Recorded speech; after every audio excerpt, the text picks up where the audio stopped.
ফ্যানটা বন্ধ করে নিলাম।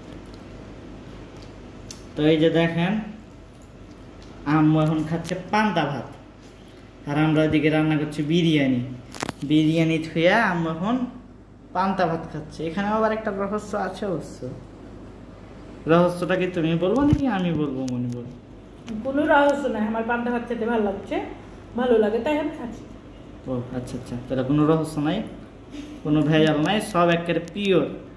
এখন ব্যাপার এলো আজকে আম্মু স্কুলে যাওয়ার সময় আগে বলছে সুন্দর করে গরুর মাংস রান্না করে থুবি। আমি আচ্ছা ঠিক আছে সমস্যা নেই।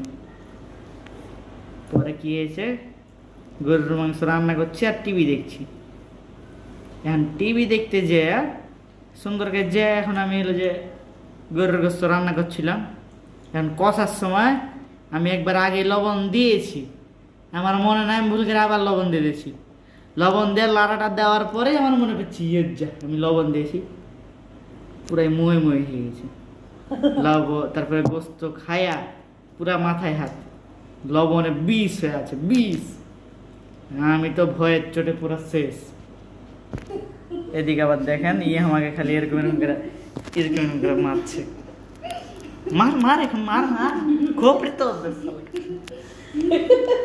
আমি একটা যে আচ্ছা পারা ওরে পারা ওরে যে জুতা দে আমার। আচ্ছা বিরিয়ানিটা দেখাই আপনাদেরকে, থামান। আর এখন এটার রহস্য কি, এখন গোস্তে তো লবণ বেশি হয়ে গেছে সারাদিন ভাববার পর। এখন আমরা রাতের বেলা দেখছি যে দেখি তো দেয়া করা যায় নাকি। এখন তাই বিরিয়ানির চাউল দিয়ে বিরিয়ানির মশলা টসলা দিয়া এখন গরুর গোস্ত দিয়ে আমরা এখন বিরিয়ানি বানাবো। দেখি আশা করি লবণ একটু কম হবে। অসহনীয় মাত্রায় লবণ হয়েছে।